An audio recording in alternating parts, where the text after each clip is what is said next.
They may say that you can't detain him and all that. I'm not concerned with. As a matter of policy, when A.K. Gopalan and other Maintenance of Internal Security Act or what is that fellow chap's name? Marxist who was appointed 19 Makhan Singh. All these are all confirming the executive policies of denying people of liberty. So the problem is now, you have human rights violations, you have no parallel human rights courts. When the state government withdrew the invitation from me, I was invited to attend the World Conference on Human Rights in 1993. I went there. I met Manmohan Singh for the first time there. He came as the finance minister, I think.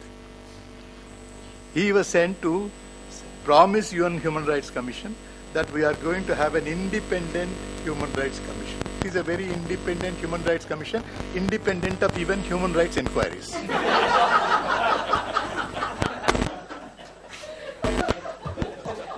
I mean, I'm not able to understand this because I have spent 45 years of my life on a day-to-day basis against these human rights violations. On a day-to-day basis.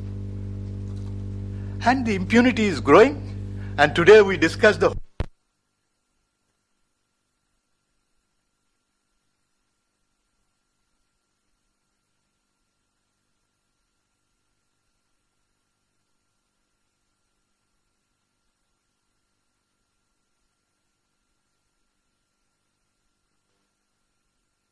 are allowed, encouraged, supported.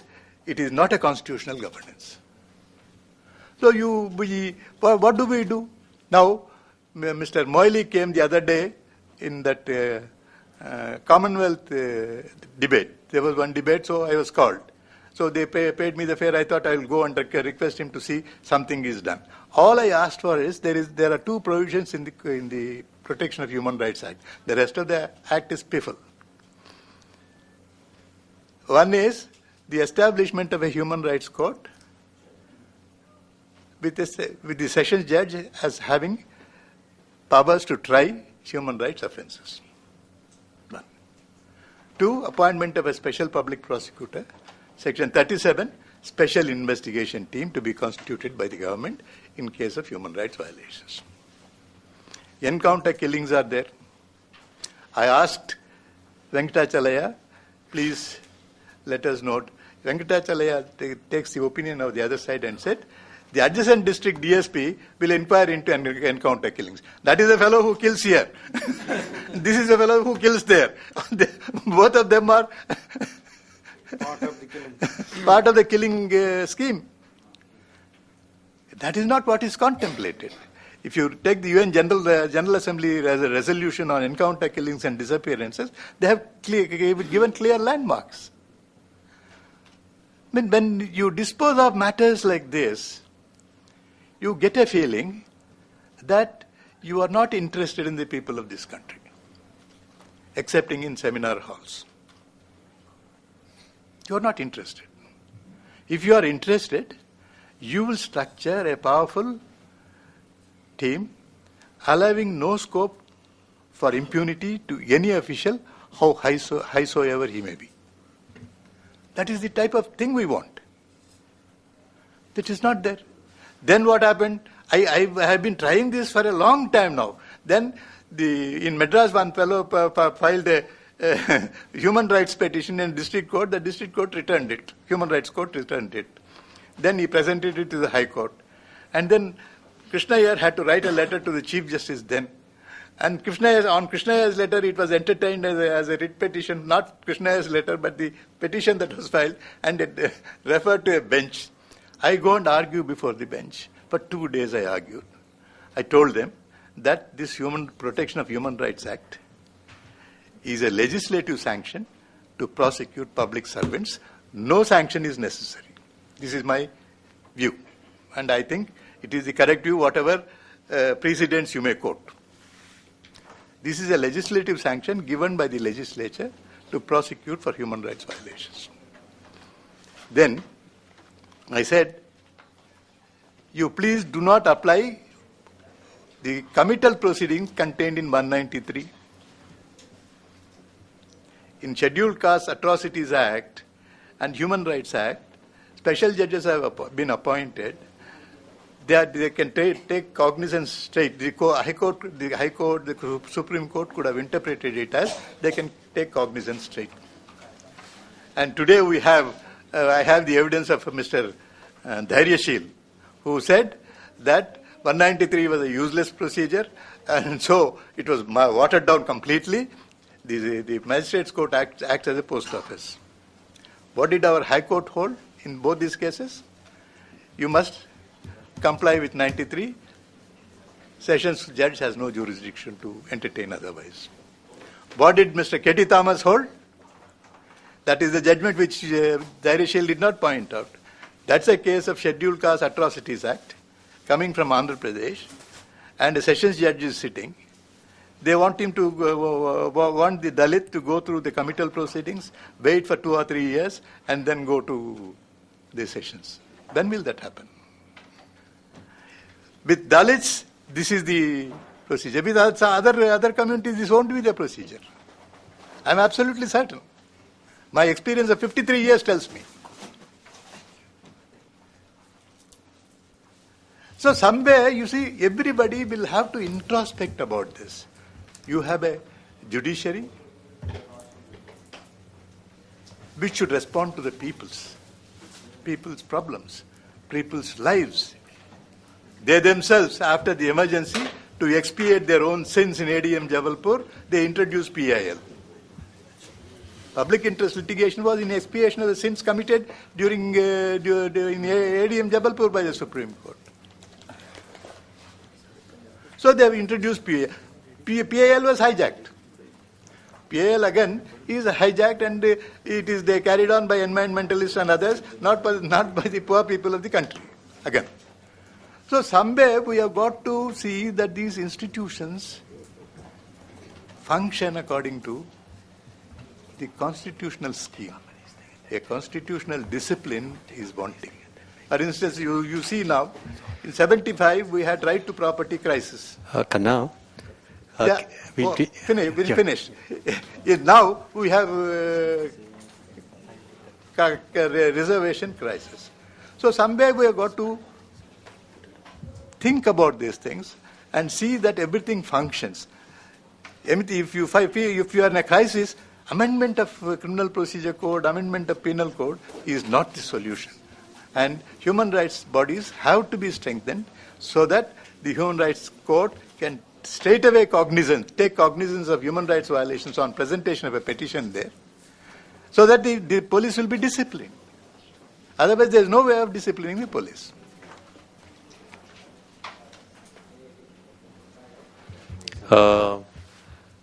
Friends, what we intend to do in this session is to take a statement from each of the groups that are coming from the different states as to the functioning of the State Human Rights Commission. We started with the Punjab, with Navkiran giving us a very sharp description of the failure of the Human Rights Commission. We did Chennai. Kannabiran has given us some story about Andhra Pradesh. But we intend to take a statement and ultimately maybe perhaps even commission a study to do a very objective analysis of the functioning of the State Human Rights Commissions and the National Human Rights Commission. The document that you have before you, that thin, long document, is a document prepared by Ravi Nair in 1997 or 1998. So that document is quite dated. But that is a scathing indictment of the functioning of the Human Rights Commission, and if you read that document carefully, you will see that 80% of all complaints made to the National Human Rights Commission were dismissed in limine by sending the complaint back to the police officers, the very same officers against whom the allegations were made. The NHRC sent the commission back to the very same officer who said that there's nothing to be found in this complaint. And that situation continues even till today. Now, we intend to continue with this session. It's getting late, but we have plenty of time today, and we have dinner here itself in the IIC. And we would request Justice Ahmadi at this stage to make a short address, sir. We would welcome him to make a short address today. Come, sir, please. Thank you very much for coming, and we welcome you here.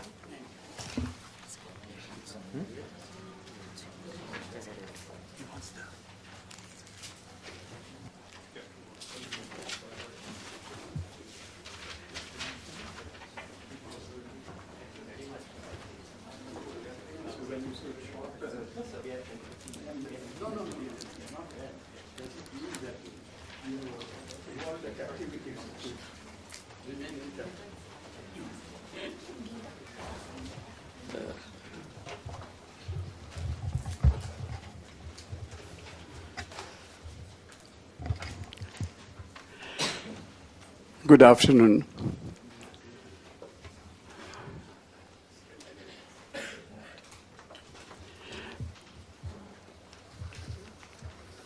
Friends, I am afraid I did not have the benefit of views expressed earlier because I came in just at the time I was expected to be here.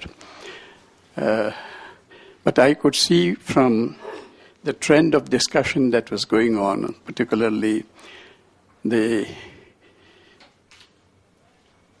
working of the Protection of Human Rights Act 1993 and also the working of the Criminal Procedure Code, etc. I think we have a very dim picture before us.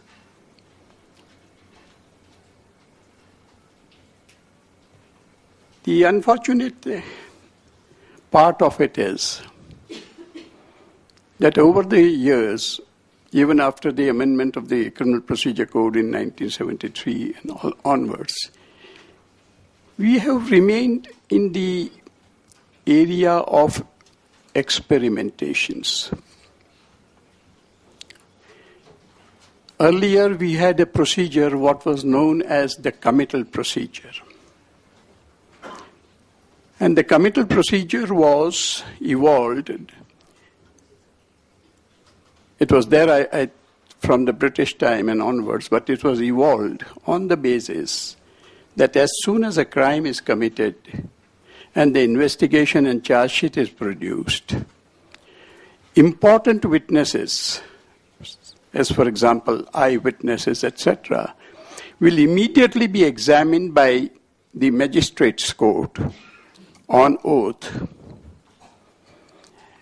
and their statements will be recorded.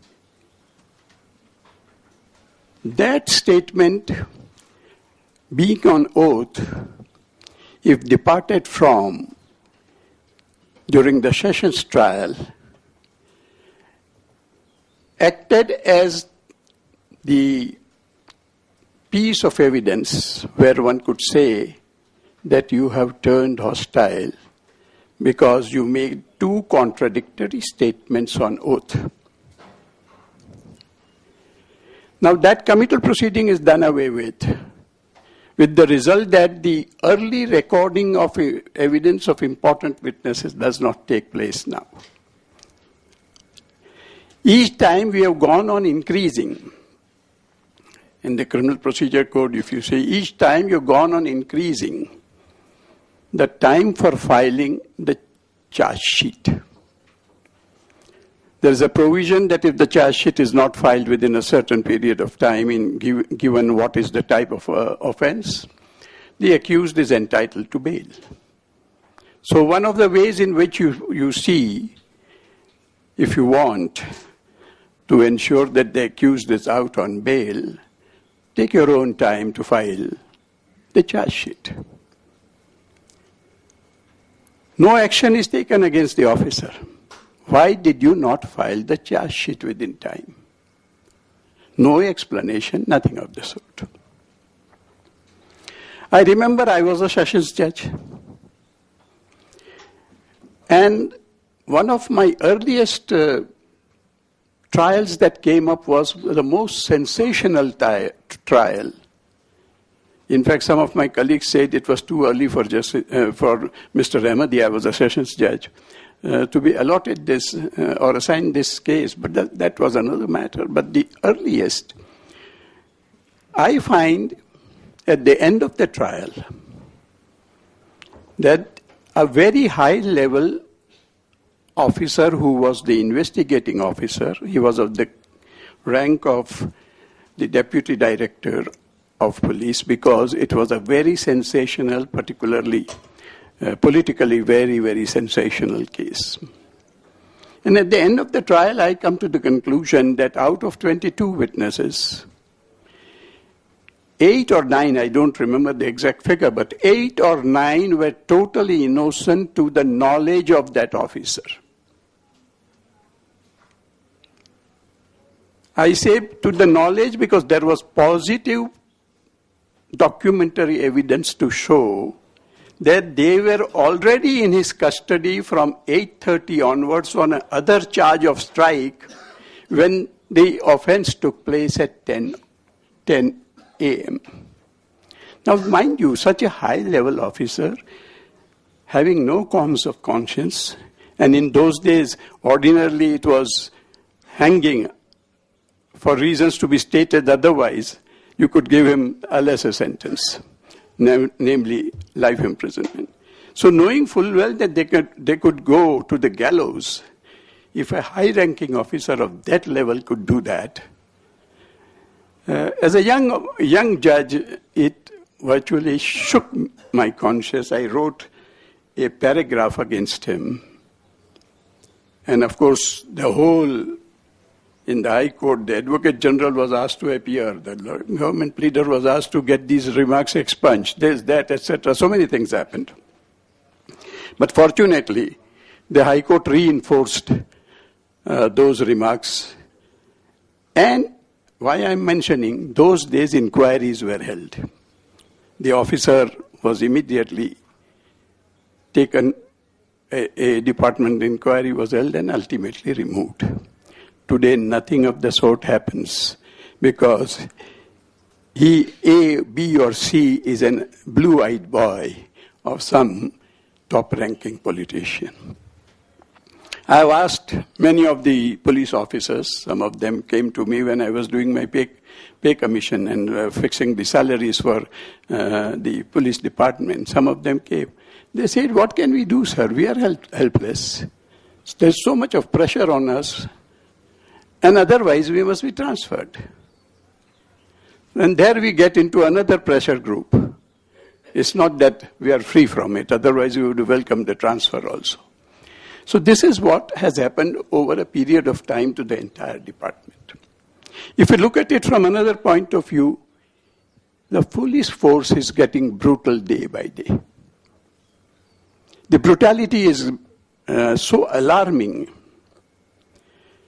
that one wonders, and sometimes, as somebody once mentioned, you go into the police station as a complainant and come out as an accused. So, the question is, how much of discretionary power can you give to the police officers? And of late we find discretionary power is on the increase. The right to silence is being diluted. You can dilute it by raising a presumption in the Evidence Act, Section 113, I think, if I remember rightly. So this is where we are caught in a situation from which how to extricate the civil society or the people of this country from this type of atrocities, from people who are supposed to do the protection, to extend protection. That becomes a big issue. Now the protection of what the Human Rights Act says, it is protection of human rights.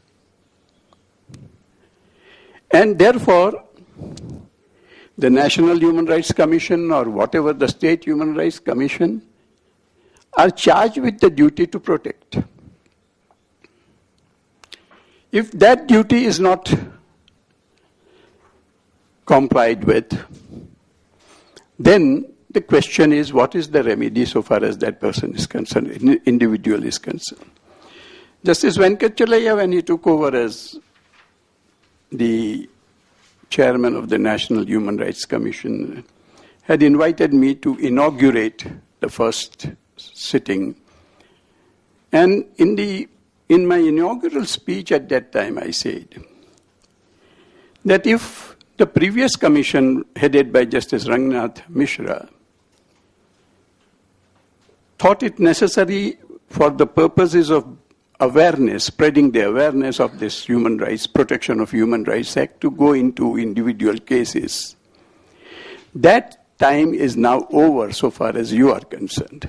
And I said, you must now concentrate on spreading the culture of human rights in the democratic institutions of this country. Unless you do that, you are only converting yourself, I said, into a magistrate's court or at the most a sessions judge's court, because you are only taking up cases of what you call violation.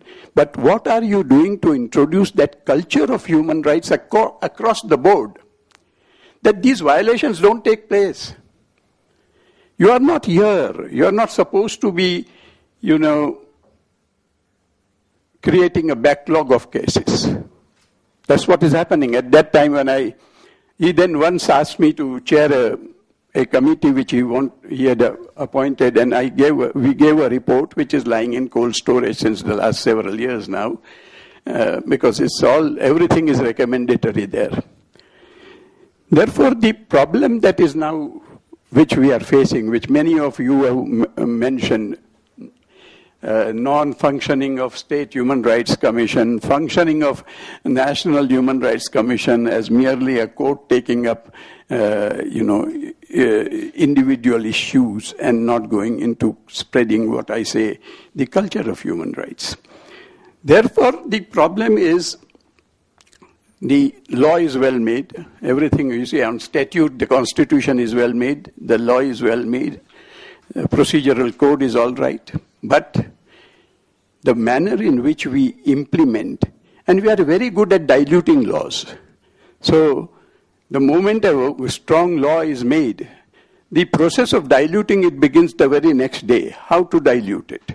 And in the end, you come to a situation where, it's out of frustration, you throw up your hands and say you can't do anything about it.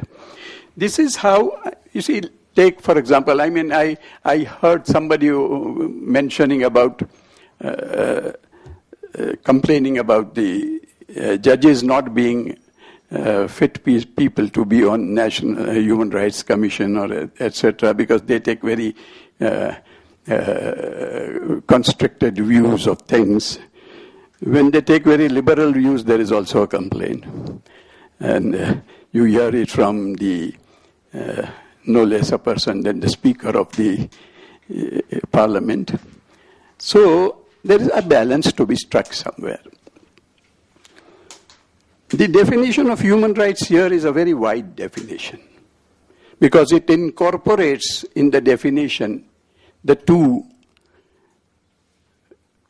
conventions of the United Nations Convention of 1966. Both are included in the definition of human rights. So it's a wide definition, wider than Article 21 also, if you look at Article 21 in its pristine form. Question is more of implementation. Of course, these are all recommendatory powers that are given, so that way it's a lame duck situation, but you can certainly infuse life even in those powers. There are many areas where you can infuse life in those powers. And for example, Article 21 is one of the areas. You see the implementation of Article 21 by the courts. If that is the implementation, you read that implementation in Article 21 in the definition of human rights. So that you expand the definition, you go ahead and do something on that basis. The Criminal Procedure Code, for example, I heard somebody saying the statement of the accused should be, his signature should be taken. I would only tell that friend, what difference will it make? They can always get a statement from anybody, and they can also get confessional statements, as we see, from any and everybody. Third degree method is so prevalent in the investigation system that you cannot forget about it. And the British were very careful. When it came to the justice area, there the law was different. When it came to using this very police force for their governance purposes, it was different. So if you look at the law in that perspective, you find that don't take the signature, 161. No signature is required because we know how you will take it. The British knew when it came to justice. When it came to justice, there's a confessional statement recorded in the course of investigation will not be admissible in evidence. They knew how you will take confessional statements. They were quite aware of it. And in those days, it was not so bad as it is today. So you must remember when you think in terms of, suggesting some changes, please bear in mind you are dealing with a situation or a force which will convert that into for their benefit. And that is how I was also looking, that's not the subject today, but I think some people did make a mention about it, the proposed bill on communal violence bill. I don't know if it is totally dependent, जैसे कहते हैं कि state government की मेहरबानी पे है, if on the recommendation of the state government, on the request by the state government, these expressions in the act virtually make it non-functional so far as the central government is concerned. Then why do you need it? Because in Indian Penal Code, they are implementing it. And you want to double the punishment. And to whom will it apply? Look at Bombay. Have they prosecuted a single person? Look at Gujarat. Have they prosecuted a single person from the majority community who were responsible for those riots? So, to whom will that double punishment apply? Is again a question. You see, ultimately, where are we going? So, what I would say is that certainly there must be an effort made at strengthening the Protection of Human Rights Act.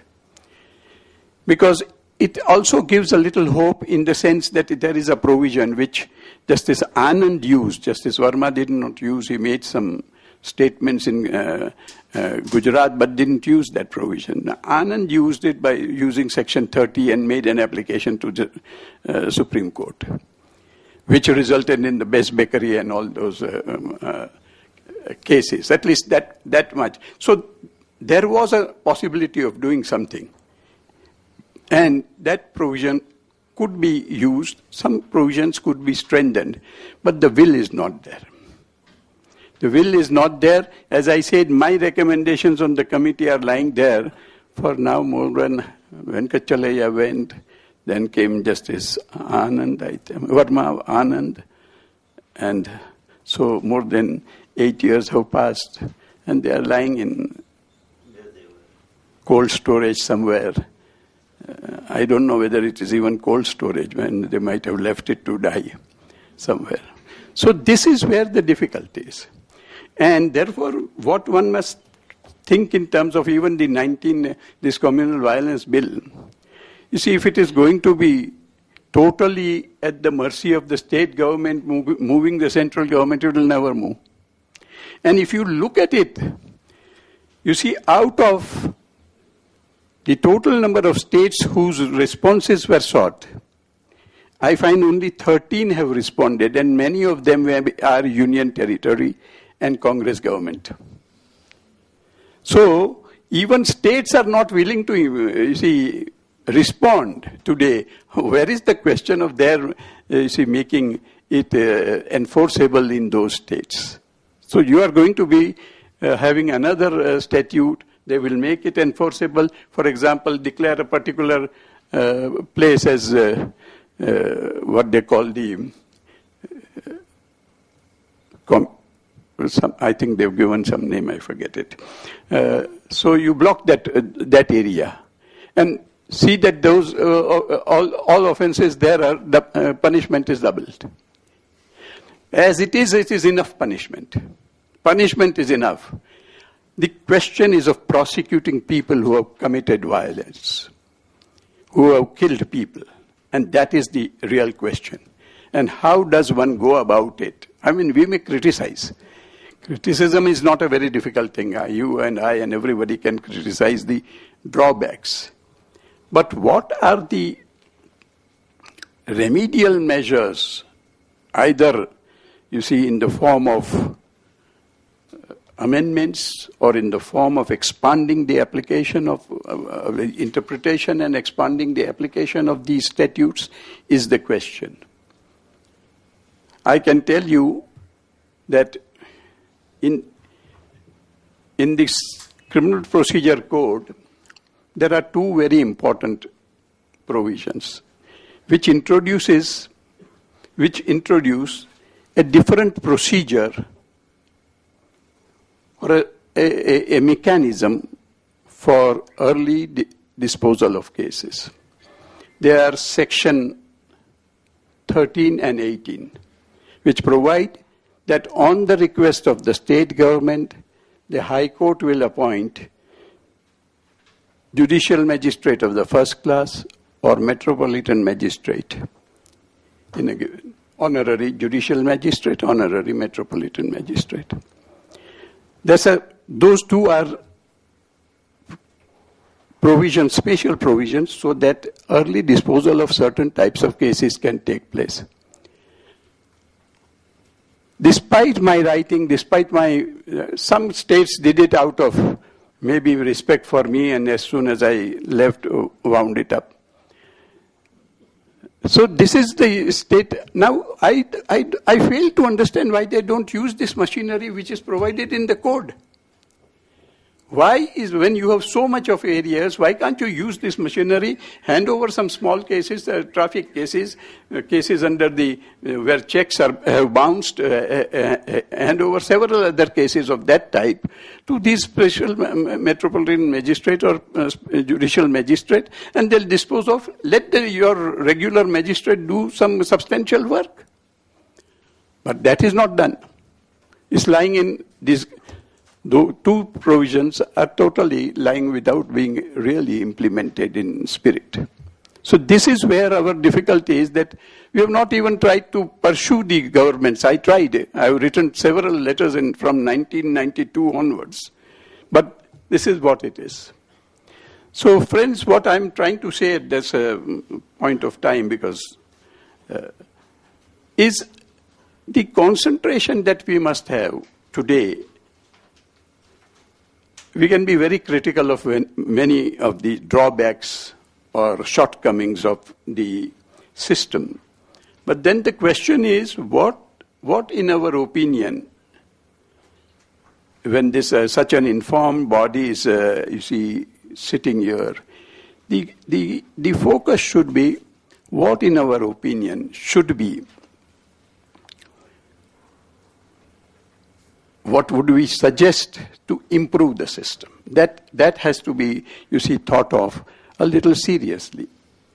Criticism, I think, can be a galore, because there's so much of it that you can always go on criticizing X thing, Y things. There's so many, you see, violations of human rights, custodial deaths. We started an exercise some time back, many years back, in Tamil Nadu, for example. And we had worked out a system with the police that we will have duty advocates.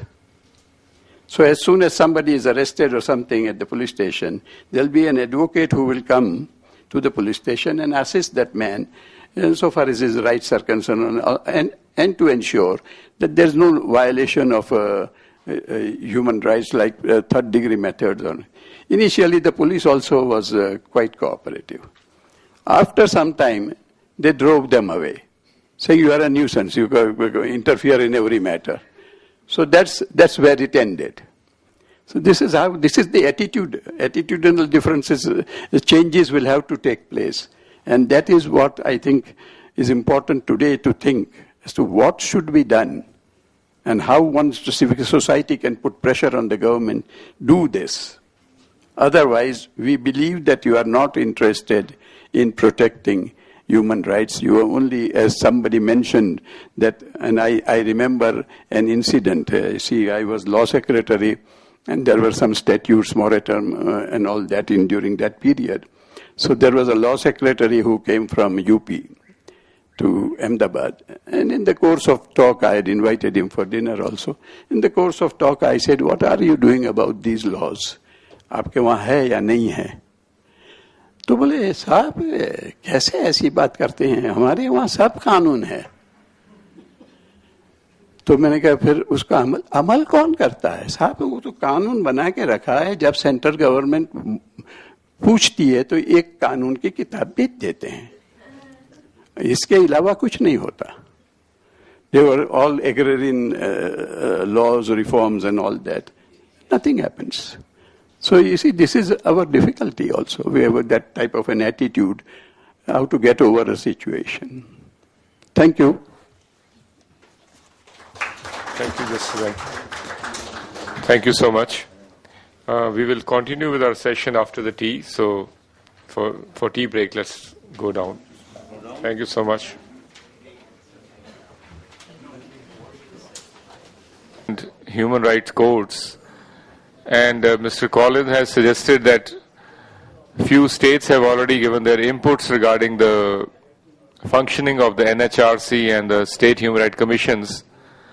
So we would like to have the input of the other states also, so that we can make a consolidated report about the experiences of the other states, wherever there is a state human rights commission, because many states may not be having a commission.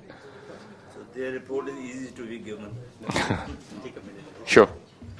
If you look at the program, we are running roughly at least an hour behind time. Justice Yaqub was to start at 5:30, and the time is 6, or 5 to 6. We would start Justice Yaqub's lecture at 6:15, but in 15 minutes we would like to take a very quick overview of the situation in the different states as far as the functioning of the Human Rights Commission and the Human Rights Courts are concerned. Of course, we'll start with Ratnam and then we'll go state-wise. So if you can get a quick picture as to what the situation is, and then at about 6:15 or so, we'll start with the lecture of Justice Yaqub. Is that all right? Right.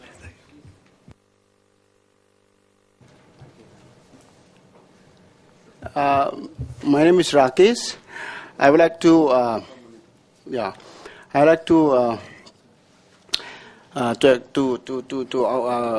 highlight the present situation of Manipur Human Rights Commission.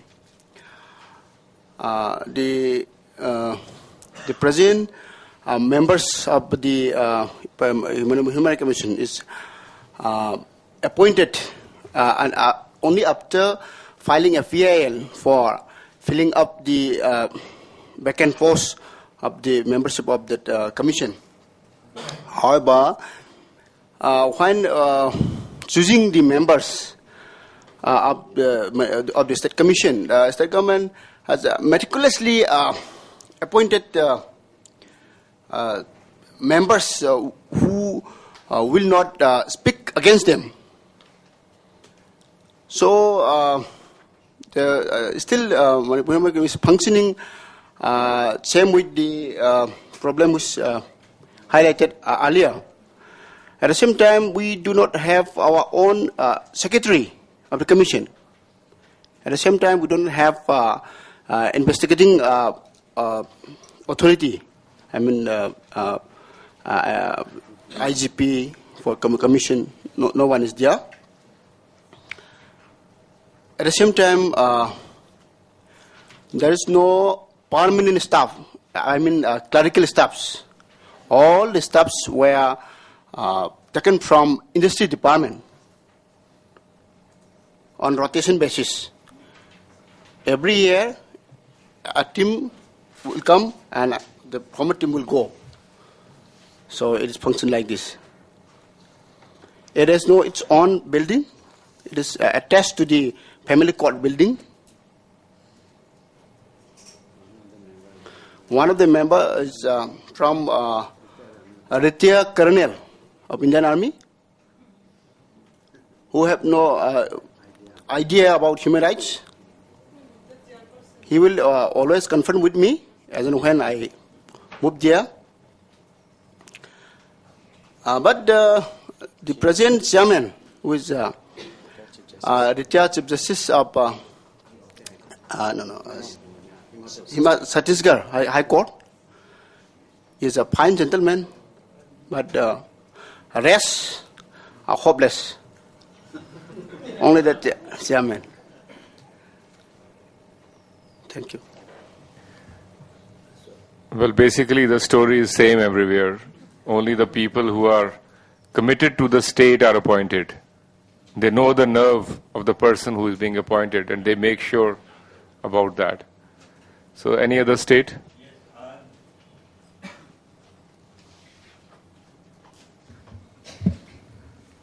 Though I am from Haryana, but seeing the working of Punjab, in Haryana there is no commission. Sometime it was talked with the Chief Minister, not the President or the earlier one. He said, we appoint the commission and these commission persons show their teeth to us also. Why should we appoint them at all? Meaning thereby, they want those persons who are committed to them, the political system at that moment. And any person who is committed to them will not be committed to the people. So Haryana has no commission. So I have got some experience of Punjab, of being there in Chandigarh. There was a commission a few years back. That was really a good commission. Mr. Khanna was the chairman. He did a lot of job. And then after that, after their term, government took it hard that they will not appoint a commission who will really work. Then they appointed the commission who is not working at all. They kept the vacancies vacant for years together so that their own person should retire and be appointed there. Mr. Navkiran will be witness to that. If this is the position that we are to, or the state is to appoint those members of the commission which only toe the line of the commission, and the complaints are against the state for violation of the human rights, what is expected of that? Some of my friends have said it is a good club. Yes, I say it's not a good club, but it is a good employment exchange for those persons who have retired and get a job because of their own. Any person who wants to do something, he won't be appointed. That's why there are no results.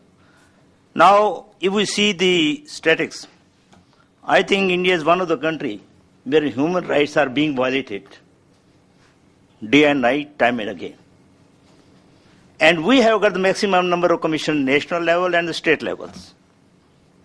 Have we reduced the human rights?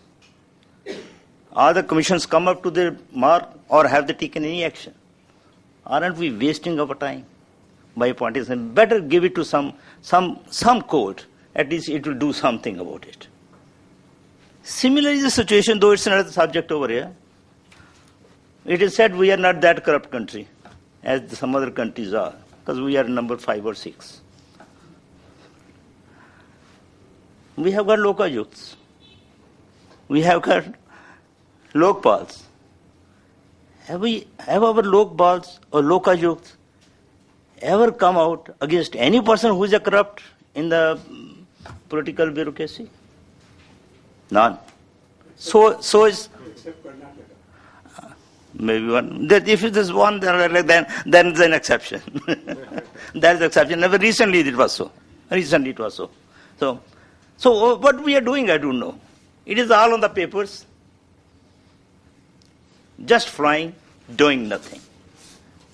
My suggestion would be, if you don't do all these things, please stop everything. At least we'll be saving the nation's money and the exchequer. This is my question. Can I start? West Bengal? Just 1 second. Ratinam from Chennai. Okay. Then we have... No, I have to briefly tell what is happening in Tamil Nadu.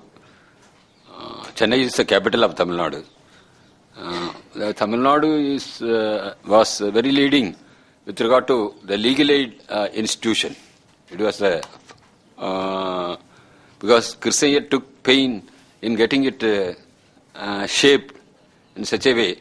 But with regard to the human right violations, courts were notified. I think 17 district courts were notified. The chief judicial magistrates were notified as the human right courts judges. But what happened, some of the lawyers used to file an application. The application will be kept pending. So it will take months together for getting it numbered. Then they will send it for response from the police station. So naturally they will deny. Since some of the matters are bundled up, nothing will move. Then with regard to the violations, what the Tamil Nadu government is doing is, they are adopting the police standing orders. Under Tamil Nadu police standing orders, the executive magistrates will conduct an inquiry with regard to the violation committed by police people. Then they will submit a report. Most of the cases, they will not support the police.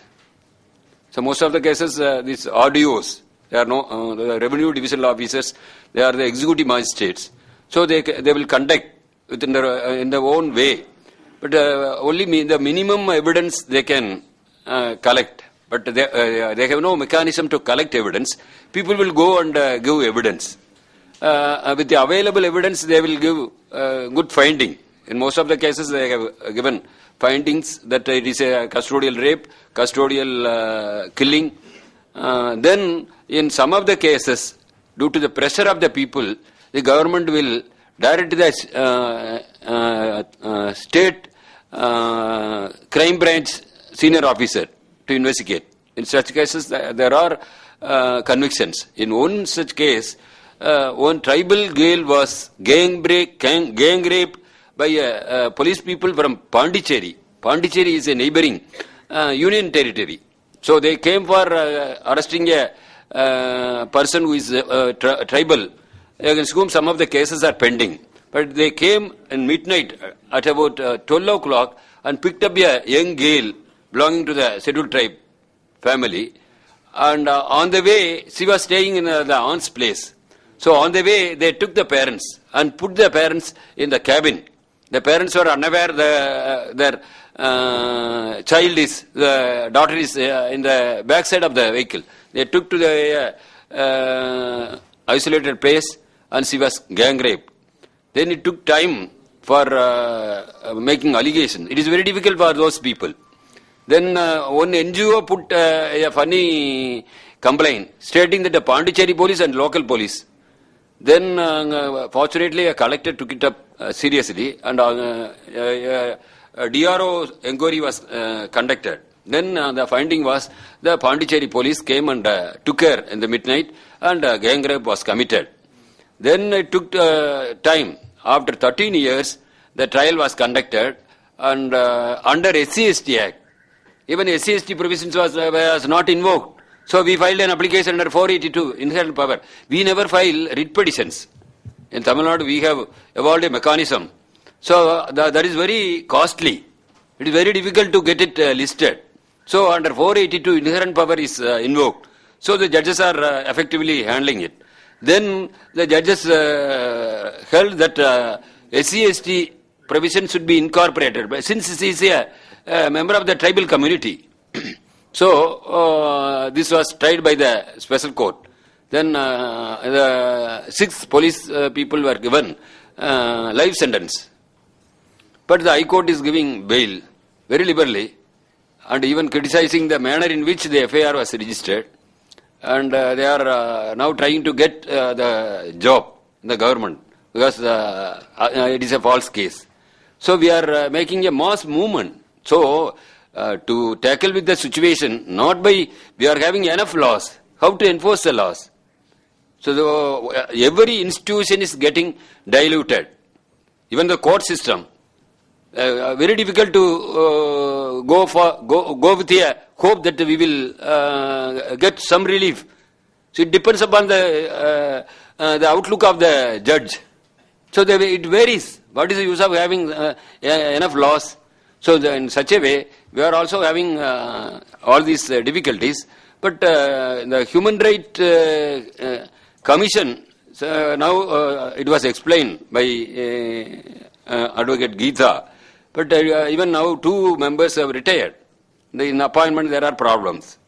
So, but the courts, human rights courts are not functioning because the private complaints, whether it should be routed through the magistrate, committal proceeding is necessary. Such a debate is there. So this is the situation. Thank you, Ratnam. The Chennai example is the leading example in the country because in Chennai, as he mentioned, 17 districts had 17 district courts.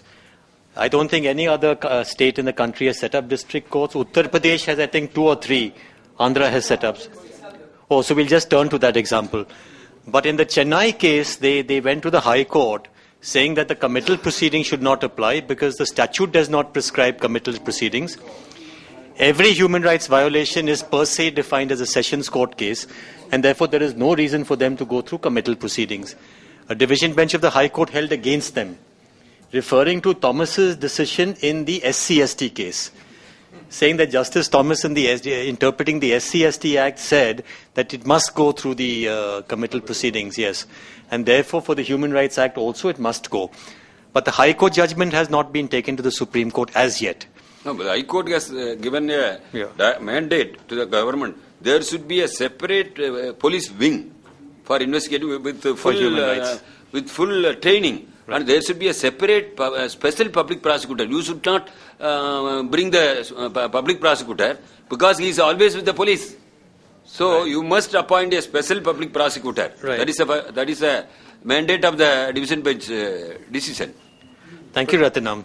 Thank you very much. One point on that. Yes, of course, just Geeta, 1 minute. Yes. One advantage in certain human rights violation cases that we have had in Tamil Nadu has been that where the government has taken it seriously, the collector, the collector has been the person who has given the complaint. So the collector for us is the IAS officer, like the deputy commissioner in some other states. So then the collector becomes the prima facie witness, the first witness for us in many cases. Now, in some of the cases where the collector has been the witness, we have also had cases where the witnesses were forced to turn hostile by others, but still this strengthened the the case for us, and that has been because the government in some cases alone, not in all, but where they have decided to take it seriously, they have this has helped us in bringing the perpetrators to book. Kerala experience. I am Anjuman. I am from Assam. In Northeast, I think all the states don't have Human Rights Commission. For example, Arunachal Pradesh, Nagaland, Mizoram, I think there is no existence of Human Rights Commission. In Meghalaya, there exists some Human Rights Council. They call it Human Rights Council. In Assam and Manipur, we have Human Rights Commission. I think even in Tripura. Tripura also don't have state Human Rights Commission. And as far as my experience with Human Rights Commission is that a few years back, we were doing a research on the rape cases and, and state obligation. And then I had been to Human Rights Commission many times. What I found that they have no proper documentation about their cases. And the person concerned told me that they don't take rape cases because it's very difficult to investigate. And there were some few cases of custodial rapes, and they said that those problems has been solved amicably. So I don't know in which procedure it has been solved. And also another thing, after that we have seen that in many instances the Human Rights Commission has referred cases to our organization, it's a Northeast Network, especially cases on violence against women. Sexual harassment at workplace. So there's a few instances we have seen. And also one of the members was my teacher, and he informed me that it's because of lack of enough funds, it's become very problematic for them to go for investigation and look into the matters. So they said that they are not adequately funded.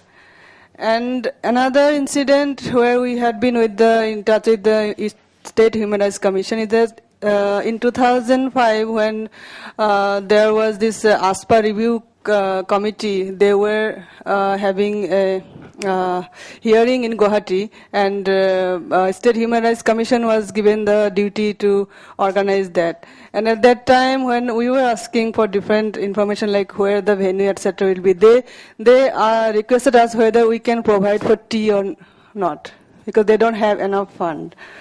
So that's the something. And also another thing we've see that State Human Rights Commission, they can't take cases of atrocities by the armed forces. The provision is not there. So that's another drawback. Yeah. And another thing is that in Guwahati, you have been seeing that recently there are many bombings every day, almost every day. In a week, there will be 2-3 bombings in different places, and people are just dying like that. Just 2 weeks back, there I think 11 people died in the city itself, in the same place the bombing happens. And there is no statement from Human Rights Commission, whether condemning or what action they have taken. There's nothing. So I think these are the points that we should really look into. Thank you. Well, the picture of Human Rights Commission in Kerala is not different from Punjab or Tamil Nadu. In fact, we have one member, Justice Mohan Kumar, he is known for his mischievous action for committing human rights violations. In fact, when he was a judge, commenting on his judgment, there was a report in the press. Now, he took contempt proceedings against that reporter. And on that day, he was asked to appear. He was got admitted in the hospital for some chest pain and all that. And he was aware of it. So he made an application moving that his presence may be condoned. He refused the application, said that he should be brought before the court in stretcher. And that man had to be brought before the court in stretcher. So that is his history of serving human rights. Now, we had, of course, quite a good member in human rights a few years back. That gentleman was a little more active, but the other members were not very active. He used to make surprise visit to the police stations, jails, taking the non-governmental organization representatives. So we had an opportunity, because we are representing Human Rights Defense Forum, so we had an occasion to visit along with him in jails and police stations and all. At that time, he used to insist whether the D.K. Basu directions issued by the Supreme Court has been complied with. So he found in many police stations that is not been displayed. So he issued direction that it should be displayed. So one of the circular when he issued to the police station, asking him whether you have complied with the directions of the D.K. Basu case.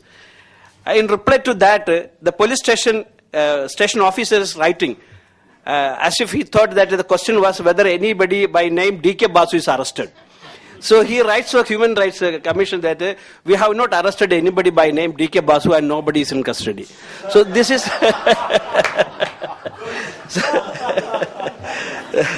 This is the kind of information the police officers are having about even the directions of the Supreme Court. In fact, the Supreme Court has said that you have to give wide publicity in all the medias and everybody should know that and people should be aware about their, etc. This is something. And this gentleman, Dr. Balram, who was very active that way, he also booked many police officials for violating human rights. And the reply that, and the thing that he had to face from them is, one day, one fine morning when he opened his fridge, he saw human excreta in it, placed by the police officials. And that was the funny game which the police officials played against him. And unfortunately, it made a lot of hue and cry from the public, and there was no case registered against that officer. And when the matter was taken up to the court, court also did not seriously took that, hash it about that, forget that incident. So even violation of human rights against the commission was also not taken serious note of it.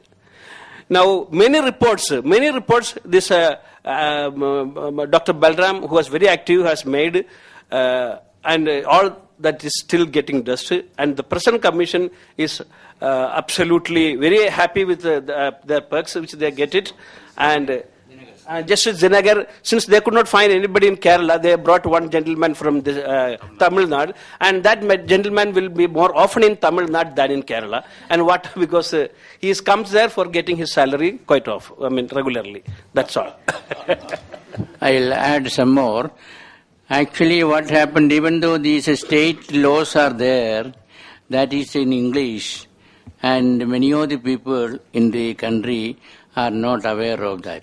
As our yesterday, Rajendra Babu, all laws should be in vernacular language, otherwise no purpose will be served. This is also a main point why this act is not implemented. Moreover, the state government has to give sanction. Financial sanction is necessary. That also lacking with their staff necessary, all these people there. Now this is a system that every law is made. Before making it, it is decided that the head of the institution will be a judge retired. I can't understand why that should be there. If any advocate is there, a efficient advocate, after retirement 62 years, she decided that this man is not capable of doing things. That is reason retirement date is here. Then all the posts are being given to retired person. What is this? That system should be changed. Against retired person. The Act itself says that main chief will be retired Chief Justice of Supreme Court for the National Commission. State, it should be a retired High Court judge. Why? All other eminent persons are there in the country. They can appoint there. That will be the first we have to stop there. Appoint a person who is capable of doing things, who is ready and not by after retirement of 60 years. And that is the main thing. Present age 35. You can state after 35 years any person who is ready to do it. The actual human rights to be violation is. That itself is a violation, human rights violation, stating that only retired judges can be head of these institutions.